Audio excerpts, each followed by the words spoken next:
people making commentary.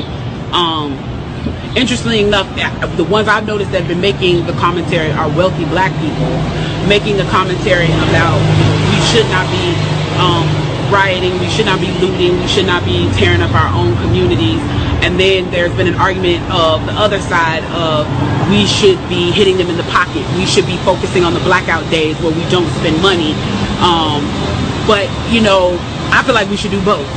And I feel like I support both. And I'll tell you why I support both. I support both because when you have a civil unrest like this, there are three types of people in the streets. There are the protesters, there are the rioters, and there are the looters. The protesters are there because they actually care about what is happening in the community. They want to raise their voices, and they are there strictly to protest. You have the rioters who are angry, who are anarchists, who really just want to fuck shit up, and that's what they're going to do regardless. And then you have the looters. And the looters almost exclusively are just there to do that, to loot. Now, people are like, well, what did you gain? Well, what did you get from looting? I think that as long as we're focusing on the what, we're not focusing on the why, and that's my issue with that. As long as we're focusing on what they're doing, we're not focusing on why they're doing. And some people are like, well, those aren't people who are legitimately angry about what's happening. Those are people who just want to get stuff.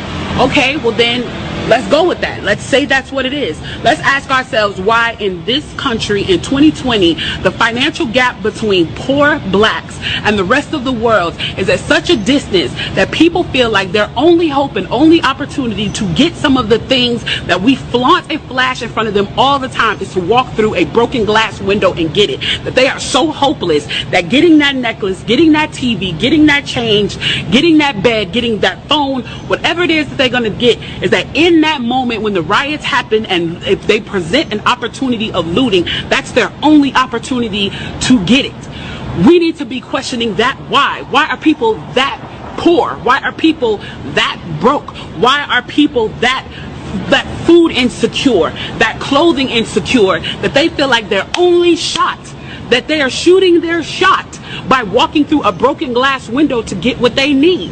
And then people want to talk about, well, there's plenty of people who pulled themselves up by their bootstraps and got it on their own. Why can't they do that? Let me explain to you something about economics in America. And I'm so glad that as a child I got an opportunity to spend time at Push where they taught me this, is that we must never forget that economics was the reason that black people were brought to this country.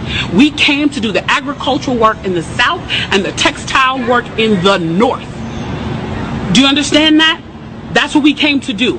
We came to do the agricultural work in the South and the textile work in the North. Now, if I right now decided that I wanted to play Monopoly with you, and for 400 rounds of playing Monopoly, I didn't allow you to have any money, I didn't allow you to have anything on the board, I didn't allow for you to have anything, and then we played another 50 rounds of Monopoly, and everything that you gained and you earned while you were playing that round of Monopoly was taken from you. That was Tulsa, that was Rosewood. Those are places where we built black economic wealth, where we were self-sufficient, where we owned our stores, where we owned our property, and they burned them to the ground. So that's 450 years. So for 400 rounds of Monopoly, you don't get to play at all. Not only do you not get to play, you have to play on the behalf of the person that you're playing against. You have to play and make money and earn wealth for them, and then you have to turn it over to them.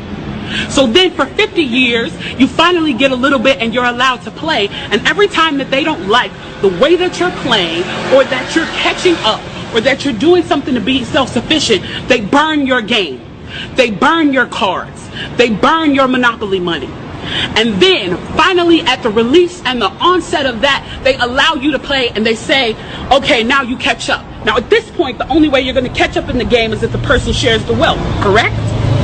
But what if every time you share the wealth, then there's psychological warfare against you to say, oh, you're an equal opportunity hire.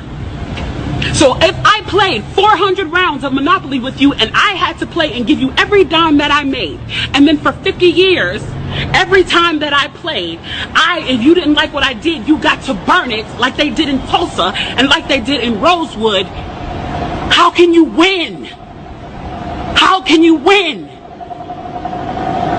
You can't win. The game is fixed. So when they say, why do you burn down the community? Why do you burn down your own neighborhood? It's not ours. We don't own anything.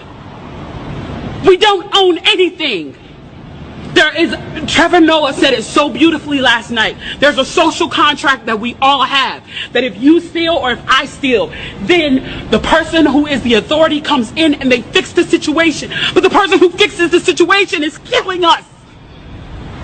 So the social contract is broken. And if the social contract is broken, why the fuck do I give a shit about burning the fucking Football Hall of Fame, about burning a fucking Target? You broke the contract when you killed us in the streets and didn't give a fuck. You broke the contract when for 400 years we played your game and built your wealth. You broke the contract when we built our wealth again on our own, by our bootstraps in Tulsa, and you dropped bombs on us. When we built it in Rosewood and you came in and you slaughtered us. You broke the contract, so fuck your Target. Fuck your Hall of Fame. As far as I'm concerned, they could burn this bitch to the ground.